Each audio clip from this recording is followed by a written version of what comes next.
അഹമ്മദാബാദ് വിമാനാപകടത്തിൽ കൊല്ലപ്പെട്ട 119 പേരുടെ മൃതദേഹങ്ങൾ കൂടി DNA പരിശോധനയിലൂടെ തിരിച്ചറിഞ്ഞു. മരിച്ച മലയാളി രഞ്ജിത നായരുടെ മൃതദേഹം തിരിച്ചറിഞ്ഞിട്ടില്ല. അപകടത്തിൽ മരിച്ച ഗുജറാത്ത് മുൻ മുഖ്യമന്ത്രി വിജയ് രൂപാണിയുടെ മൃതദേഹം രാജ്കോട്ടിൽ ഔദ്യോഗിക ബഹുമതികളോടെ സംസ്കരിച്ചു. ഇന്നലെ തിരിച്ചറിഞ്ഞ 74 മൃതദേഹങ്ങൾ ബന്ധുക്കൾക്ക് കൈമാറി. ഇതിൽ 12 അഹമ്മദാബാദ് സ്വദേശികളുടേതാണ്. ഒരു വിമാനം നിലത്തോ വെള്ളത്തിലോ ഇടിക്കുമ്പോൾ പെട്ടെന്നുള്ള വേഗത കുറയ്ക്കൽ അതിനുള്ളിൽ ഉള്ളവരെ ശക്തമായ ശക്തിയോടെ മുന്നോട്ടെറിയുന്നു. ഈ നിമിഷമാണ് ഏറ്റവും ദാരുണം.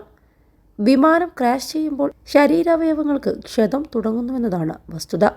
വിമാനാപകടങ്ങളിൽ പെടുന്നവർക്ക് സംഭവിക്കുന്നതിനെക്കുറിച്ച് പല പഠനങ്ങളും നടന്നിട്ടുണ്ട്. ഒരു വിമാനം തകർന്നു വീഴുമ്പോൾ മനുഷ്യശരീരത്തിന് യഥാർത്ഥത്തിൽ എന്താണ് സംഭവിക്കുന്നതെന്ന് വ്യക്തമായ വിശകലനങ്ങളിലൂടെ പലരും കണ്ടെത്തിയിട്ടുമുണ്ട്. വിമാനാപകടങ്ങളിലെ പരിക്കിൻ്റെ ഏറ്റവും സാധാരണമായ കാരണം തീപിടുത്തമല്ലെന്നും മറിച്ച് വേഗത കുറയ്ക്കൽ ശരീരത്തെ ശക്തമായ ശക്തിയോടെ മുന്നോട്ട് എറിയുന്നതാണെന്നും വിശദീകരിക്കുന്നു. പല അപകടങ്ങളിലും വിമാന ഘടന തകരുകയും ആഘാതത്തിൽ വ്യക്തിക്ക് പരിക്കേൽക്കുകയും ചെയ്യുന്നു. ഈ പരിക്കുകളിൽ അംഗഛേദം, വലിയ മുറിവുകൾ, ചതവ് എന്നിവ ഉൾപ്പെടാം. പക്ഷേ അതിലും വലുതാണ് പുറത്തേക്കുള്ള എറിയൽ. 21 ലക്ഷത്തോളം സന്തുഷ്ടരായ ഉപഭോക്താക്കളും 2 ലക്ഷത്തോളം തിമിര ശസ്ത്രക്രിയകളും പൂർത്തിയാക്കിയ മലബാറിലെ ഏക കണ്ണാശുപത്രി Alsalama eye hospital, hospital road, Perinthalmanna. അഹമ്മദാബാദിലെ വിമാനാപകടത്തെ തുടർന്നാണ് മുൻ വ്യോമയാന അപകട അന്വേഷകനായ ടോണി കുള്ളന്റെ പഠനം വീണ്ടും ചർച്ചയാകുന്നത്. അഹമ്മദാബാദ് വിമാനാപകടത്തിൽ മരിച്ചവരുടെ മൃതദേഹങ്ങൾ മിക്കതും കത്തിക്കരിഞ്ഞു പോയി എന്നതാണ് വസ്തുത. വിമാനത്തിൽ നിറയെ ഇന്ധനമായിരുന്നു. വിമാനം ഇടിച്ചിറങ്ങിയപ്പോൾ വലിയ തീഗോളമാണ് സൃഷ്ടിക്കപ്പെട്ടത്. ഇതുകൊണ്ടാണ് ശരീരം കത്തിയമർന്നത്. അതുകൊണ്ട് തന്നെ ശരീരം പലതും 90% മുകളിൽ പൊള്ളലേറ്റിട്ടുണ്ട്.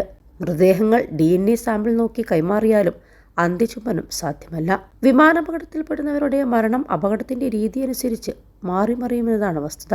ആകാശത്ത് സ്ഫോടനമുണ്ടായാലും ക്രാഷ് ലാൻഡ് അപകടമായാലും അതിലുള്ളവർ രക്ഷപ്പെടാനുള്ള സാധ്യത കുറവാണ്. വെള്ളത്തിൽ ഇടിച്ചിറങ്ങിയുള്ള അപകടം ഉണ്ടാവാറുണ്ട്. ഇവിടെയും ക്രാഷ് ലാൻഡ് സമയത്ത് വിമാന വേഗത കുറയുമ്പോഴുണ്ടാകുന്ന ശക്തിയിൽ വലിച്ചെറിയാനുള്ള സാധ്യത ശക്തമാണെന്നാണ് വിലയിരുത്തൽ. അഹമ്മദാബാദ് അപകടത്തിൽ വിമാനത്തിൻ്റെ ഇന്ധന ടാങ്ക് പൊട്ടിത്തെറിച്ച് അഗ്നിഗോളം ഉയർന്നതോടെ പ്രദേശത്തെ താപനില 1000 ഡിഗ്രി സെൽഷ്യസിലേക്ക് ഉയർന്നതായി റിപ്പോർട്ടുണ്ട്. ഇത് രക്ഷാപ്രവർത്തനത്തിന് വെല്ലുവിളി സൃഷ്ടിച്ചു.